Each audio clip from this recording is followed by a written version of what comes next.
بسم اللہ الرحمن الرحیم۔ باب القسم، باری مقرر کرنے کا بیان۔ دیکھیے، ایک مسلمان کے لیے جس کے اندر استطاعت ہو وہ زیادہ سے زیادہ ایک سے زائد بھی بیویاں رکھ سکتا ہے اور زیادہ سے زیادہ 4 بیویوں سے وہ نکاح کر سکتا ہے۔ یا فَانْكِحُوا مَا طَابَ لَكُم مِّنَ النِّسَاءِ مَثْنَىٰ وَثُلَاثَ وَرُبَاعَ، کہ تمہیں جو عورتیں پسند آئیں 2 3 4 تم ان سے نکاح کرو۔ لیکن اسی کے آگے آیت کریمہ میں آیا ہے، کیا ہے وہ؟ فَإِنْ خِفْتُمْ أَلَّا تَعْدِلُوا فَوَاحِدَةً، یہی ہے۔ اور اگر تمہیں اس بات کا اندیشہ ہو کہ ان چند بیویوں کے درمیان برابری نہیں کر پاؤ گے جو تمہارے اوپر واجب ہے، تو پھر ایک سے نکاح کرو۔ تو اس کا مطلب کیا ہوا کہ ایک سے زیادہ عورتوں سے، یعنی 4 زیادہ سے زیادہ تک کی عورتوں سے نکاح کرنے کی اجازت جو اس شریعت نے دی ہے وہ مطلق نہیں دی ہے صرف ہوس مٹانے کے لیے، پابند بھی آپ کو بنایا اس نے، شریعت نے، کہ آپ ان کے درمیان برابری کیجئے۔ ایسا نہ ہو کہ ایک کو خوب نوازیے اور دوسرے کو بالکل معلقہ کی طرح چھوڑ دیجیے، بیچاری وہ گھٹن سے مرتی رہے۔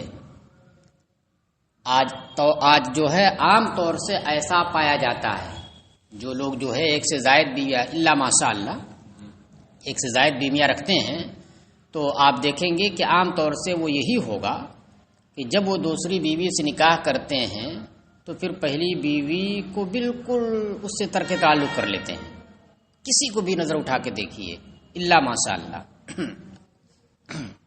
ہمارے چلیے رہنے دیجیے، وہ ریکارڈ بھی ہو رہا۔ تو اس پر لوگوں کو دھیان دینا چاہیے۔ یہ نہیں کہ اسلام نے اجازت دے دی ہے، ارے یہ بھی تو دیکھو اسلام نے کن حالات میں اجازت دی ہے، کن قید و بند کے ساتھ اجازت دی ہے، اس کا تو لحاظ نہیں کرتے ہیں۔ بس اجازت دی ہے 4 تک، تو ہم دوسری سے کر سکتے ہیں، تیسری سے بھی کر سکتے ہیں، صرف ہوس مٹانے کے لیے۔ چلیے، تو اسی کا بیان ہے اس میں کہ ایک سے زائد بیویاں اگر کوئی رکھتا ہے تو ان کے درمیان باری مقرر کرنا ضروری ہے، اور اس باری مقرر کرنے میں اس بات کا بھی لحاظ نہیں رکھنا ہے کہ یہ پرانی ہو گئی ہے، یہ نئی ہے، لہذا جب پرانی ہے تو اس کو 1 ہی دن ٹائم دیں، یہ نئی ہے اس کو 2 دن ٹائم دیں، مہینے میں اس کے یہاں 1 ہفتہ رہیں، اس کے یہاں جو ہے 20 دن رہیں، یہ بھی نہیں، سب برابر ہیں۔ باقرہ ہو، سیبہ ہو، قدیمہ ہو، جدیدہ ہو، کچھ بھی ہو، بیوی اگر ہے تو امر نکاح میں سب کے سب برابر ہیں، سب کو برابر حق دینا ہے۔ چلیے، باب القسم۔ وَإِذَا كَانَ لِرَجُلٍ امْرَأَتَانِ حُرَّتَانِ، اور جب کسی ایک مرد کی 2 بیویاں ہوں، یہ ایک مثال کے طور پر ہے، 2 سے زیادہ بھی ہو سکتی ہیں، مطلب 1 سے زیادہ ہوں، فَعَلَيْهِ أَن يَعْدِلَ بَيْنَهُمَا فِي الْقَسْمِ، تو اس کے اوپر یہ لازم ہے کہ باری میں ان دونوں کے درمیان برابری کرے، انصاف کرے۔ عدل یعدل، انصاف کرنا، کس میں انصاف کرنا؟ باری مقرر کرنے میں۔ بکرین کانتا او سیبین او احداہما بکرن والاخرى سیبن، دونوں باقرہ ہوں یا دونوں سیبہ ہوں یا ایک باقرہ اور دوسری سیبہ ہو، کوئی فرق نہیں ہے، برابر دونوں کو دینا ہے۔ لقولہ علیہ السلام، حضور علیہ السلام کے اس فرمان کی وجہ سے کہ من کانت لہو امرأتان ومال الی احداہما فی القسم جاء یوم القیامت وشقہ مائل۔ حضور نے فرمایا کہ جس شخص کی 2 بیویاں ہوں اور وہ باری میں ان میں سے کسی ایک کی جانب جھکا ہوا ہو، مائل ہو، کسی ایک کی جانب باری کے معاملے میں رجحان زیادہ ہو، تو وہ قیامت کے دن اس حال میں آئے گا کہ جیسے باری میں اپنی کسی ایک بیوی کی جانب مائل تھا، رجحان زیادہ تھا، تو اسی طریقے سے اسی انداز کی سزا اسے ہوگی کہ قیامت کے دن وہ آئے گا اس حال میں کہ اس کا پہلو جھکا ہوا ہوگا، یعنی ایک پہلو مفلوج ہوگا، اس کا ایک پہلو کیا ہوگا؟ مفلوج ہوگا، فالج زدہ ہوگا۔ وعن عائشہ، تو اس کا مطلب اس سے دیکھیے کیا سمجھ میں آیا کہ اس پر وعید بھی سنائی گئی ہے، باری میں برابری نہ کرنے میں وعید سنائی گئی۔ تو اس کا مطلب کیا ہوا کہ باری میں باری مقرر کرنا اور اس میں بھی برابری کرنا، انصاف کرنا، یہ کیا ہے؟ یہ واجب ہے، صرف مستحب نہیں ہے بلکہ کیا ہے؟ یہ واجب ہے۔ یہ تو سرکار کی حدیث قولی ہے، کیا ہے؟ حدیث قولی ہے، یہ وجوب کے اوپر دلالت کرتی ہے۔ اب نیچے والی جو حدیث آ رہی ہے وہ حدیث فعلی ہے، وہ کیا ہے؟ وعن عائشہ رضی اللہ عنہا ان النبی علیہ السلام کان یعدل فی القسم بین نسائہ، حضرت عائشہ رضی اللہ عنہا سے مروی ہے کہ نبی علیہ السلام اپنی ازواج کے درمیان باری میں انصاف کرتے تھے، استمرار ہے، یعنی دوام تھا اس کے اوپر، استمرار تھا انصاف کرنے میں۔ وکان یقول، اور فرمایا کرتے، یہ دعا کرتے تھے اللہ سے، اللہم ھذا قسمی فیما املکو، اے اللہ یہ میری باری ہے، میرا باری مقرر کرنا ہے ان چیزوں میں جو میری قدرت میں ہے، یعنی جتنا میری قدرت میں ہے اتنا تو ہے میری قدرت میں کہ ایک رات اس بیوی کے پاس، دوسری رات اس بیوی کے پاس، تیسری رات اس بیوی کے پاس، یہ میری قدرت میں ہے۔ یہ نہیں کہ میری قدرت میں نہیں کہ نہیں میں ایک ہی کے پاس کیسے برابر کر سکتا ہوں، یہ تو برابر کر سکتا ہے آدمی نا۔ تو اے اللہ یہ میرا باری مقرر کرنا ہے اس چیز میں جس کا میں مالک ہوں، جو میری قدرت میں ہے، تو یہ میں کر رہا ہوں۔ فلا تواخذنی فیما لا املکو، پس تو میرا مواخذہ نہ کرنا، مجھ پر ملامت نہ کرنا ان چیزوں میں جو میری قدرت کے تحت نہیں ہے، جس پر میرا قابو نہیں ہے۔ وہ کیا چیز ہے؟ یعنی زیادت المحبت، یعنی محبت کی زیادتی، دل کا میلان۔ تو دل کا کسی کی جانب مائل ہو جانا یہ قدرت سے باہر ہے۔ محبت کوئی کسی سے بالقصد کرتا نہیں ہے، ہو جاتی ہے۔ تو دل کا میلان کسی کی جانب زیادہ ہو، کسی کی جانب کم ہو، تو یہ دل کی بات ہے، اس کے اوپر انسان کو قابو نہیں ہوتا ہے۔ تو اس کا مطلب کیا ہوا کہ دل کا رجحان، دو بیوی ہے، دو میں سے ایک زیادہ پسند ہے، ایک کی جانب زیادہ میلان ہے، اس سے زیادہ محبت کرتا ہے، اس سے کم محبت کرتا ہے، تو یہ قدرت میں نہیں ہے۔ لیکن یہ چیز تو قدرت میں ہے نا کہ اس کے یہاں بھی ایک رات گزارے، دوسرے کے یہاں بھی ایک ہی رات گزارے، یہ نہیں کہ ایک کے یہاں ایک رات دوسرے کے یہاں 2 رات، یہ تو غلط ہے۔ قدرت میں ہوتے ہوئے بھی کیا کر رہا ہے؟ اس کے خلاف کر رہا ہے۔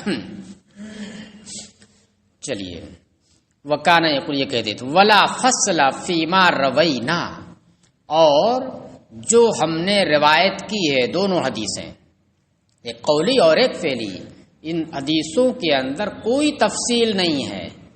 کوئی تفصیل کا مطلب کیا ہوا؟ سیبہ ہو، باکرہ ہو، ایسی کوئی تفصیل نہیں، قدیمہ ہو، جدیدہ ہو، کچھ نہیں، مطلق ہے کہ جس کے پاس 2 بیویاں ہوں اور وہ ان میں سے کسی ایک کی جانب باری کی میں مائل ہو تو اس کے لیے یہ وعید ہے۔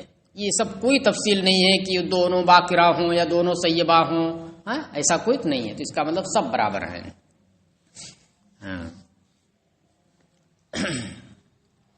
چلیے، اب یہاں پر ایک سوال ہوتا ہے، جو قولی حدیث ہے وہ تو وجوب کے اوپر دلالت کرتی ہے۔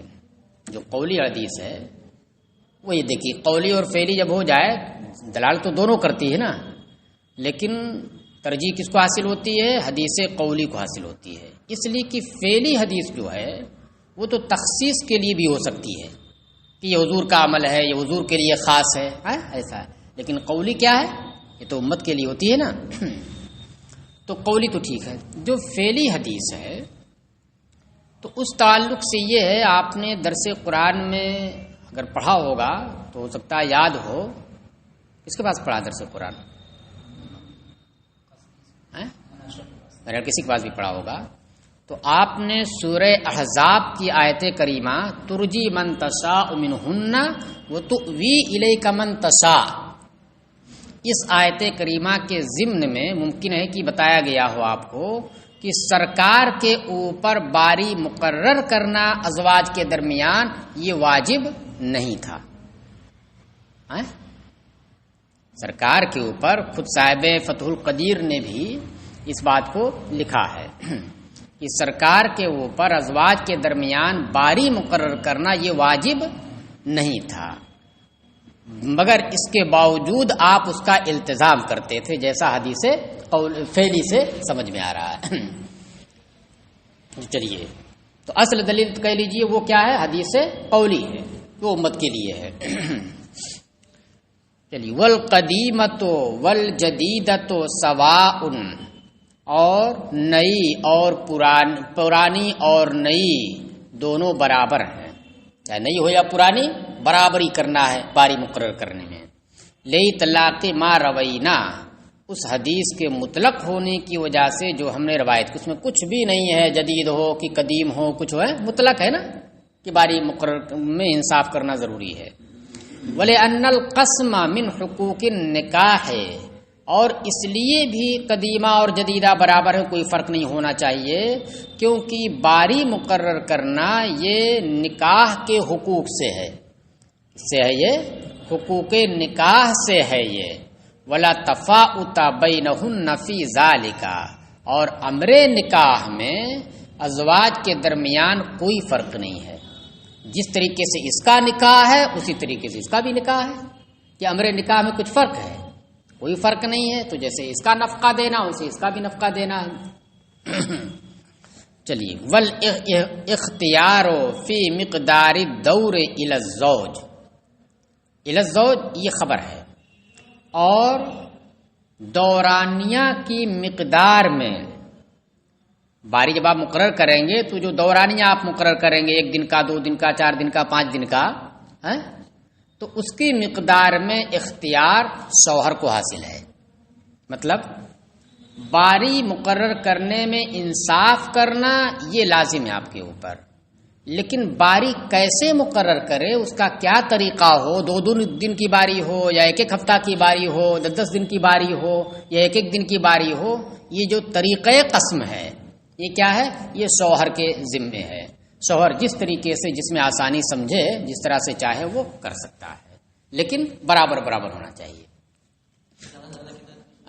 زیادہ سے زیادہ کتنا کر سکتا ہے؟ مطلب ایلا کی جو مدت ہے وہاں تک نہ پہنچنے پائے،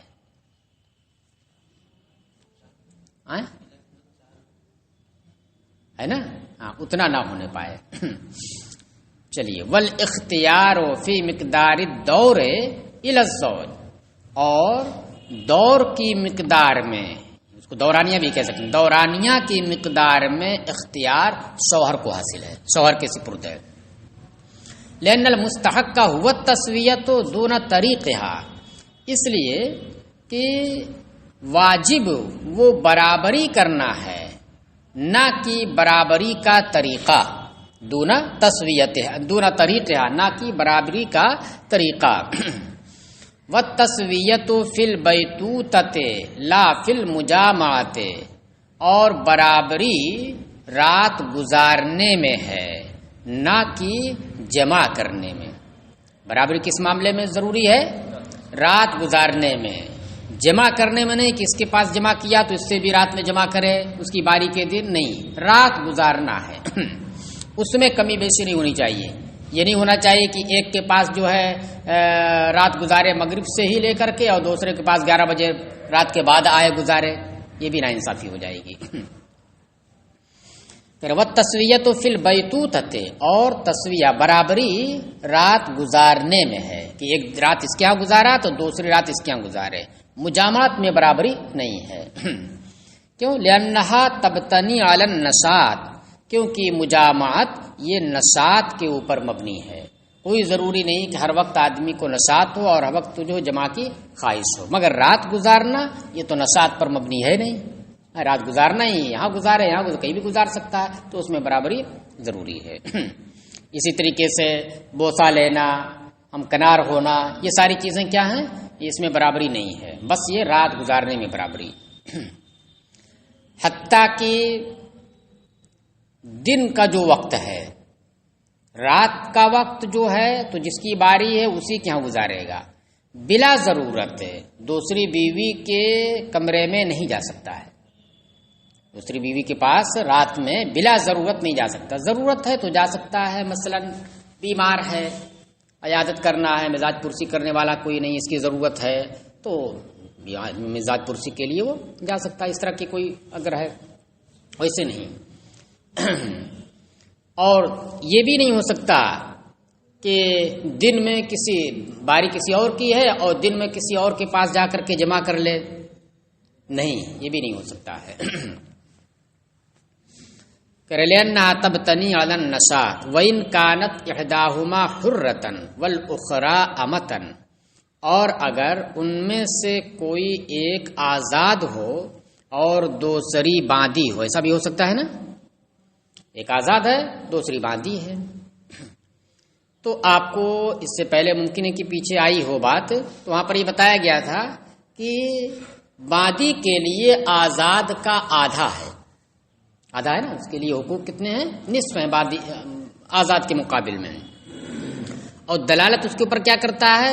یہ چیز دلالت کرتی ہے کہ آزاد سے ہر حالت میں نکاح آپ کر سکتے ہیں، چاہے اس آزاد سے نکاح کرنے سے پہلے کوئی باندھی آپ کے نکاح میں ہو یا نکاح میں نہ ہو، کوئی آزاد ہو یا نہ ہو، آپ نصاب کے اندر ہیں تو آزاد سے آپ کر سکتے ہیں دونوں حالتوں میں، لیکن باندھی سے صرف ایک حالت میں کر سکتے ہیں۔ کون سی حالت؟ اگر کوئی آزاد عورت آپ کے نکاح میں نہیں اب تک ہے تو آپ باندھی سے نکاح کر سکتے ہیں، اور اگر کوئی آزاد عورت ہے نکاح میں تو اس کے ہوتے ہوئے باندھی سے نکاح نہیں کر سکتے۔ تو دیکھیے حق آدھا ہو گیا کہ نہیں ہو گیا بھائی؟ اس سے دونوں حالتوں میں کر سکتے ہیں، عموم ہے، اور باندھی سے ایک ہی حالت میں کر سکتے ہیں، تو آدھا ہوا کہ نہیں؟ نصف ہی حلت ہوئی اس کے لیے۔ تو اسی طریقے سے باری میں بھی یہ چیز، یہ فرق رہے گا، اس کو اس کا آدھا ملے گا، لہذا 2/3 1/3 اس طریقے سے باری مقرر کرے گا کہ 2 رات اس کے یہاں اور 1 رات باندھی کے یہاں۔ کہ وَإِنْ كَانَتْ إِحْدَاهُمَا حُرَّةً، اور اگر ان میں سے کوئی ایک آزاد ہو اور دوسری بیوی باندھی ہو، فَلِلْحُرَّةِ الثُّلُثَانِ مِنَ الْقَسْمِ وَلِلْأَمَةِ الثُّلُثُ، تو آزاد کے لیے باری میں سے 2 دن ہے اور باندھی کے لیے 2 دن، 2 ثلث ہے، باری کا 2 ثلث ہے اور باندھی کے لیے 1 ثلث ہے۔ بذالک ورد الاثر، اسی کے اوپر اثر وارد ہے، یعنی صحابہ کا جو عمل ہے اسی کے اوپر وارد ہے۔ حضرت علی رضی اللہ تعالی عنہ نے اسی کے مطابق فیصلہ کیا ہے کہ آزاد کے لیے جتنا ہے اس کا نصف جو ہے اس کے لیے باندھی کے لیے۔ وَلِأَنَّ حِلَّ الْأَمَةِ أَنْقَصُ مِنْ حِلِّ الْحُرَّةِ، اور اس لیے بھی اسے آدھا ملے گا کیونکہ باندھی کی حلت آزاد کی حلت سے ناقص ہے، باندھی کی حلت آزاد کی حلت سے ناقص ہے۔ کیسے ناقص ہے؟ ابھی ہم نے بتایا آپ کو نا، کہ آزاد سے دونوں حالتوں میں حلت ہے اور باندھی سے ایک ہی حالت میں حلت ہے، تو نصف ہو گیا نا، ناقص ہو گئی اس کی حلت۔ فلا بد من اظہار النقصان فی الحقوق، لہذا جب اس کی حلت کم ہے، اس کی حلت زیادہ ہے اس کے مقابل میں، تو پھر حقوق کے اندر بھی اس کمی کا اظہار ضروری ہے۔ تو وہ اظہار کیسے ہوگا؟ اسی ہوگا کہ اس کے ہاں 1 رات، اس کے ہاں 2 رات۔ والمکاتبۃ والمدبرۃ، اب باندھی یا غلام جو ہے اس کی کئی قسمیں ہوتی ہیں، ایک تو ہے رقیق، خالص باندھی، خالص غلام، کوئی نئی چیز اس کے اوپر نہیں پائی جا رہی ہے۔ ایک ہے مکاتب یا مکاتبہ، جیسے یہاں باندھی کی بات چل رہی ہے، مکاتبہ کا مطلب کیا ہو گیا کہ وہ باندی ہے لیکن آقا نے اسے اختیار دے دیا ہے کہ تم اتنا مال حاصل کر کے لا کے مجھے دے دو تو تم آزاد ہو، تو تم کیا ہو؟ آزاد ہو۔ اب خالص غلام کی طرح تو نہیں رہ گئی ہے، خالص باندی کی طرح، خالص جو باندی اسے یہ اختیار ہی نہیں ہے، اور اسے یہ اختیار مل گیا کتنا مال کہیں سے بھی حاصل کر کے، اور وہ اگر دے دے تو آزاد ہو جا رہی ہے وہ، مگر ہے تو جب تک نہیں دے رہی تب تک کیا ہے وہ باندی ہی، رقیت اس کے اندر ہے غلامی کا وہ۔ اور مدبر کون ہے؟ مدبر وہ ہے، مدبرہ وہ باندی ہے جس سے آقا نے کہہ دیا ہو کہ میرے مرنے کے بعد تم آزاد ہو، تو آزادی اس کی طے ہے کہ نہیں ہے؟ بھائی مرنا تو طے ہے تو اس کی آزادی بھی طے ہے۔ یہ بھی ممکن ہے کہ پہلے وہی مر جائے آزاد ہونے سے پہلے، چلیے تو اسے مدبرہ کہتے ہیں۔ تو دیکھیے اس میں بھی کچھ کمی آ گئی نا، لیکن فی الوقت فی الحال وہ ہے کیا؟ باندی ہے۔ اچھا، وہ ام الولد کون ہے؟ کہ جس سے آقا نے وطئ کی اور ولادت ہوئی، پھر اس کے بعد اس لڑکے کا آقا نے اقرار کیا کہ یہ میرے نطفے سے ہے۔ اقرار اگر نہیں کر رہا ہے تو پھر نہیں ہوگا، اقرار کیا کہ ہاں یہ میرا لڑکا ہے، میری وطئ سے ہوا ہے۔ تو اب ایسی صورت میں وہ ام ولد ہو گئی۔ ام ولد کا مطلب کیا ہو گیا؟ کہ جب یہ مر جائے گا تو وہ آزاد ہو جائے گی۔ کیا ہو جائے گی؟ وہ آزاد ہو جائے گی۔ تو کہہ رہے والمکاتبۃ والمدبرۃ وام الولد بمنزلۃ الامۃ، یہ تینوں کی تینوں مکاتبہ، مدبرہ، ام ولد، یہ باندی کی منزل میں ہے، یعنی ان کا بھی وہی حکم ہے، کیونکہ مکاتبہ اگر زوجیت میں ہے تو اس کے ساتھ بھی وہی برتاؤ کیا جائے گا جو مطلق باندی کے ساتھ کرتے ہیں۔ اسی طرح دونوں اور لأن الرق فیہن قائم، اس لیے کہ غلامی ان سب کے اندر موجود ہے، قائم ہے فی الحال۔ قال ولا حق لہن فی القسم حالت السفر، اور امام قدوری نے فرمایا کہ اور سفر کی حالت میں باری میں ان ازواج کا کوئی حق نہیں ہے۔ اگر شوہر سفر پہ جا رہا ہے تو اب وہ کس کے ساتھ سفر کرے تو اس میں باری مقرر کرنے کا کوئی وجوب نہیں ہے، نہ ان کا حق ہے کہ نہیں باری مقرر کر کے ایک سفر میں اس کو لے جائے، دوسرے سفر میں اس کو لے جائے، تیسرے سفر میں اس کو لے جائے، کوئی وہ نہیں ہے۔ فَيُسَافِرُ الزَّوْجُ بِمَنْ شَاءَ مِنْهُنَّ، لہذا جب سفر کی حالت میں باری میں ان ازواج کا کوئی حق نہیں ہے تو شوہر ان میں سے جس کے ساتھ چاہے سفر کرے، چاہے تو بغیر بیوی کے سفر کرے اور چاہے تو کسی ایک کو بھی وہ جس کو آسان سمجھے تو اس کو لے کر سفر کرے۔ وَالْأَوْلَى أَن يُقْرَعَ بَيْنَهُنَّ، اور بہتر یہ ہے کہ ان کے درمیان قرعہ اندازی کر لے، بہتر یہ ہے، واجب نہیں ہے، ٹھیک ہے، قرعہ اندازی کر۔ فَيُسَافِرُ بِمَنْ خَرَجَتْ قُرْعَتُهَا، لہذا اس کے ساتھ سفر کرے جس کے نام کا قرعہ نکلے۔ وقال الشافعی القرعۃ مستحقۃ، امام شافعی نے فرمایا کہ قرعہ ڈالنا، قرعہ اندازی کرنا یہ واجب ہے۔ وہ کیا کہتے ہیں؟ مستحب نہیں بلکہ کیا ہے؟ واجب ہے۔ کیوں؟ لما رویا ان النبی علیہ السلام، بسبب اس روایت کے جو ہے کہ نبی علیہ السلام کان اذا ارادہ سفرا اقرع بین نسائہ، جب آپ سفر کرتے تھے، سفر کا ارادہ فرماتے تھے تو اپنی ازواج کے درمیان قرعہ ڈالتے تھے۔ یہ استمرار کے اوپر دلالت کر رہا ہے، جب ایسا کرتے تھے تو ایسا کرتے تھے، تو اس سے استدلال کرتے ہیں کہ دیکھیے استمرار ہے، مواظبت فرماتے تھے اس پر جو وجوب کے اوپر دلالت کرتا ہے، مواظبت فرماتے تھے جو وجوب کے اوپر دلالت کرتا ہے۔ ہماری جانب سے جواب یہ ہے کہ بھئی فقہا تو یہ فرماتے ہیں، مفسرین بھی یہ فرماتے ہیں کہ آپ کے اوپر باری مقرر کرنا ہی واجب نہیں ہے، سرکار پر قیام کیا حضر کی حالت میں باری مقرر کرنا واجب ہی نہیں ہے، تو پھر سفر کی حالت میں قرعہ اندازی کرنا کیوں کر واجب ہوگا؟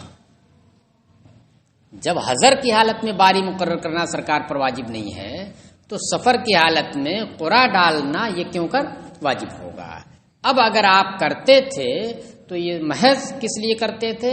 اپنی ازواج کی دل شکنی نہ ہو، ان کا دل خوش رہے اور کسی کو کوئی تکلیف نہ ہو، اس وجہ سے ایسا کرتے تھے۔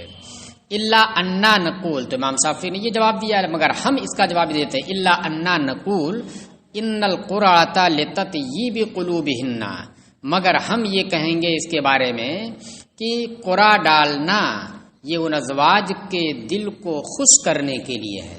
جب قرع ڈال دیا تھا تو ہر آدمی جو ہے مطمئن ہو جاتا ہے، چلو ہمارا نہیں نکلا، جس کا نکلا ہو گیا۔ لیکن ویسی اگر کر لیا جائے تو کیا ہوگا کہ ان کو کیوں لے گئے، ہم کو لے جانا چاہیے۔ فیکون من باب الاستحباب، تو جب یہ تطیب قلوب کے لیے تھا تو یہ کیا ہوگا؟ استحباب کے باب سے ہو جائے گا۔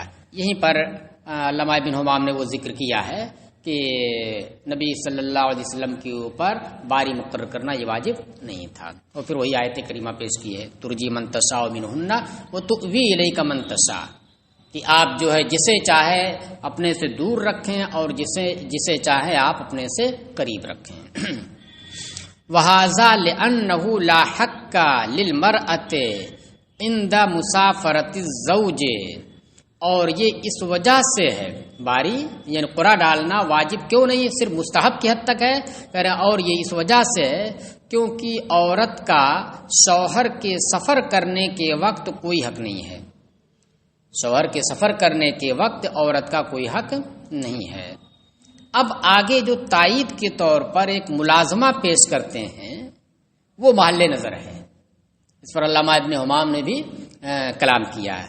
الا یرا ان له ان لا يستصحب واحدة منهن فقضى له ان يسافر بواحدة منهن، کیا کہہ رہے ہیں؟ دیکھیے، کیا یہ نہیں نظر آتا کہ شوہر کے لیے یہ جائز ہے کہ ان میں سے کسی کو ساتھ نہ لے جائے سفر میں، کیا ہے؟ ان میں سے کسی کو ساتھ نہ لے جائے، تو ایسی ہی یہ بھی اس کے لیے جائز ہوگا کہ ان میں سے کسی ایک کے ساتھ سفر کرے۔ تو یہ ملازمہ کہ جب اس کے لیے یہ جائز ہے کہ کسی کو نہ لے جائے، اب اس کے لیے ملازمہ کیا ہو رہا؟ تو یہ بھی جائز ہے کہ کسی ایک کو لے جائے۔ صحیح ہے ملازمہ؟ ملازمہ اس لیے صحیح نہیں ہے کہ اس کے لیے جائز ہے کہ کسی کو نہ لے جائے، تو اگر کسی کو نہیں لے جا رہا ہے تو اس میں تسویہ ہے، برابری ہے، برابری ہے کہ نہیں؟ لیکن اگر ملازمہ جو آپ کر رہے ہیں کسی ایک کو خاص کر دے لے جانے کے لیے، تو اب برابری ہے؟ یہ برابری نہیں نا ہے۔ تب اس وجہ سے اس پر انہوں نے اس ملازمے کے اوپر جو عقلی طور پر پیش کیا ہے صاحب ہدایہ نے، اس پر انہوں نے سوال کیا ہے۔ چلیے، ولا یحتم، لیکن ہے یہی کہ چاہے تو کسی کو نہ لے جائے، اور اگر چاہ رہا ہے لے جانا تو بہتر یہ ہے کہ قرآن اندازی کر لے تاکہ دل خوش رہے، اور نہیں بھی قرآن اندازی کر رہا ہے تو جس کو مناسب سمجھے اس کو لے جائے۔ اس لیے کہ ایسا بھی ہو سکتا ہے کہ مختلف بیویاں ہیں تو مختلف ڈیل ڈال کی ہیں، مختلف مزاج کی ہیں، طبیعت اور صحت کے اعتبار سے مختلف ہیں، تو سفر کے اندر اسی کو لے جانا بہتر ہوگا جو تندرست ہو، جو بیمار نہ ہو، ہے نا یہ، اور تھوڑا ہلکی پھلکی ہو۔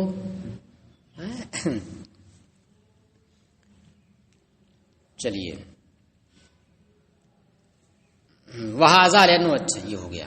پھر ولا يحتسب علیہ بتلک المدت، اور اس مدت کو اس میں محسوب نہ کرے، اپنے اوپر وہ محسوب نہ کرے، یعنی اگر سفر میں قرع ڈال کر کے کسی ایک بیوی کو لے گیا تو اس کے ساتھ دن گزارے گا تو رات بھی گزارے گا، یہاں بھی کہیں رہے گا، رات میں بھی ساتھ رکھے گا، تو اس کے ساتھ جتنی راتیں اس نے گزاری ہیں وہ گھلوے میں ہو گئی۔ وہ کیا ہو گئی؟ گھلوا سمجھتے ہیں کہ نہیں؟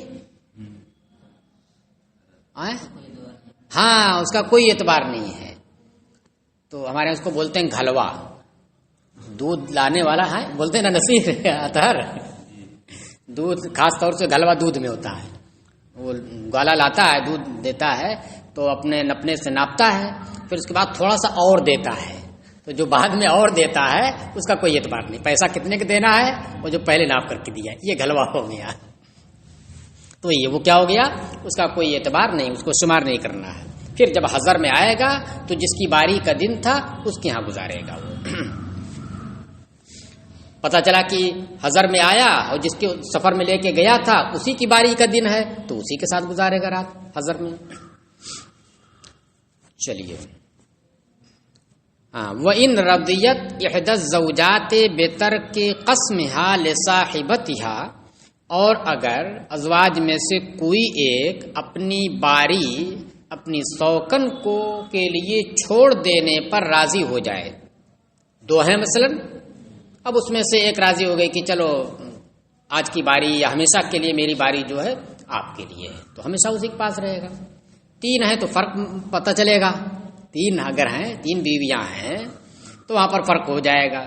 یہ تین بیویاں ہیں تو ایک ایک دن کی باری مقرر ہے تو کیا ہوگا، ایک ایک دن آئے گا، ہر ایک کی باری چوتھے دن آئے گی. اب اس نے کیا کہہ دیا، اپنی باری اس کو دے دی، اپنی باری جو ہے بڑی والی کو مثلا دے دی تو اب بڑی والے کے دن کیا ہے 2 دن رہے گا اور اس کے ہاں 1 دن رہے گا. اس کے ہاں رہنا ہی نہیں چونکہ یہ چھوڑ چکی ہے تو یہ جائز ہے، چونکہ اس کا اپنا حق ہے تو وہ کسی دوسرے کو ہبہ کر سکتی ہے. اور اگر ازواج میں سے کوئی ایک اپنی باری کو اپنی سوکن کے لیے چھوڑ دینے پر راضی ہو جائے جازا تو یہ جائز ہے. لأن سودت بنت زمعہ رضی اللہ تعالی عنہا سألت رسول اللہ علیہ السلام ان یراجعها وتجعل یوم نوبتها لعائشہ رضی اللہ عنہا، کیونکہ حضرت سودا بنت زمعہ جو ام المومنین ہیں انہوں نے رسول اللہ صلی اللہ علیہ وسلم سے یہ درخواست کی کہ آپ ان سے مراجعت کر لیں. مراجعت کس بات پر دلالت کر رہا ہے، اس بات پر دلالت کر رہا ہے کہ سرکار نے آپ کو طلاق رجعی دے دی تھی تبھی نا مراجعت ہوگی، نہیں تو مراجعت کا کیا مطلب. آپ نے انہوں نے درخواست کی کہ وہ سرکار ان سے مراجعت کر لیں. وَتَجْعَلَ نوسی یراجع پرات پر وَتَجْعَلَ یوم نوبتها لعائشہ رضی اللہ عنہا، اور وہ اپنی باری کا دن حضرت عائشہ رضی اللہ عنہا کے لیے کر دیں گی، کیونکہ وہ دیکھ رہی تھی کہ حضور کا جو میلان قلب ہے وہ سب سے زیادہ حضرت عائشہ کی جانب ہے، میلان قلب تو اس لیے انہوں نے یہ درخواست کی. تو اس روایت سے یہ سمجھ میں آتا ہے کہ سرکار علیہ الصلاۃ والتسلیم نے حضرت سودا بنت زمعہ کو طلاق دی تھی. دوسری روایت میں اعتدی کا لفظ آتا ہے کہ سرکار نے ان سے کیا کہا، اعتدی، تم عدت شمار کرو. اور اعتدی یہ الفاظ کنایہ میں سے ضرور ہے لیکن اس سے جو طلاق ثابت ہوتی ہے وہ اقتضان ہوتی ہے. اعتدی کا مطلب کیا ہو گیا کہ کیا تم مطلقہ ہو گئی ہو، میں تمہیں طلاق دیتا ہوں اور تم عدت شمار کرو. اس لیے کہ عدت شمار کرنا کب ہوگا، طلاق کے بعد ہی نہ ہوگا، تو اقتضان طلاق وہاں پر ہوتی ہے تو وہ طلاق رجعی ہوگی. اعتدی سے کون سی طلاق ہوگی آگے آپ پڑھیں گے، طلاق رجعی ہوگی. اچھا، اور امام بیہقی نے روایت کیا ہے اس تعلق سے کہ سرکار علیہ السلام نے جب طلاق دی اور حضور نماز کے لیے نکل رہے تھے تو حضرت سودا بنت زمعہ ام المومنین نے آپ کے کپڑے کو تھام لیا، دامن کو پکڑ لیا اور پھر یہ درخواست کرنے لگیں کہ مجھے مرد کی کوئی ضرورت نہیں ہے، مجھے مرد کی کوئی ضرورت نہیں ہے. مطلب یہ ہے مجھے جمع کی اور شہوت میرے اندر نہیں، اس کی کوئی ضرورت نہیں ہے، بس میں یہ چاہتی ہوں کہ میرا حشر آپ کی ازواج میں ہو. جب حشر کے دن اٹھایا جائے تو میرا حشر کس کے ساتھ ہو، آپ کی ازواج کے ساتھ ہو. مجھے کہا جائے گا کہ حضور کی ازواج میں سے ہیں. اس لیے وہ پکڑ کر کے تھام لیا انہوں نے اور انہوں نے یہ درخواست کی کہ آپ مجھ سے مراجعت کر لیجئے اور میری صرف یہی خواہش ہے کہ میں جو ہے آپ کی ازواج میں میرا حشر ہو اور میں اپنی باری جو ہے حضرت عائشہ کو دے دیتی ہوں. تو سرکار نے ان سے مراجعت کر لی. اور صحیحین کے اندر جو روایت آئی ہے تو اس میں یہ آیا ہے، خود حضرت عائشہ سے مروی ہے، اس میں یہ ہے کہ جب حضرت سودا بنت زمعہ کبیر السن ہو گئی ہیں، یعنی عمر دراز ہو گئی ہیں، اور انہیں یہ خوف ہوا کہ کہیں سرکار آپ سے مفارقت نہ کر لیں، آپ سے جدائی نہ اختیار کر لیں، تو پھر انہوں نے یہ درخواست کی کہ آپ جو ہے مجھے رکھیں اور میں جو ہے اپنی باری حضرت عائشہ رضی اللہ عنہا کے حوالے کر دیتی ہوں۔ تو اس سے بظاہر یہ لگتا ہے کہ طلاق نہیں دی تھی، کبیر السن ہو گئی، عمر دراز ہو گئی تھی، انہیں یہ ڈر ہوا کہ مفارقت کر لیں گے، یعنی ابھی مفارقت نہیں کی تھی۔ تو دونوں حدیثوں کے درمیان علامہ ابن حمام نے یہ تطبیق دی ہے کہ طلاق دی تھی سرکار نے، اور یہ جو صحیحین کے حدیث میں آیا کہ انہیں یہ ڈر ہوا کہ مفارقت کر لیں گے، تو اس کا مطلب یہ ہے کہ ابھی طلاق رجعی تھی نا، ابھی عدت میں تھی وہ، اور مفارقت کرنے کا مطلب یہ ہوا کہ مراجعت نہیں کریں گے یہاں تک کہ جدائیگی ہو جائے گی، مراجعت نہیں کریں گے یہاں تک کہ جدائیگی ہو جائے گی۔ تو دونوں میں تطبیق ہو گئی۔